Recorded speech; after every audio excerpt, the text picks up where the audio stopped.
Сәлеметсіздер ме балалар? Біздің бүгінгі өтетін тақырыбымыз бұл алма. Это яблоко. Тыңда, қайтала.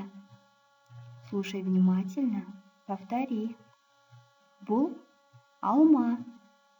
Это яблоко. Бұл алмұрт. Это груша. Бұл жүзім. Это виноград.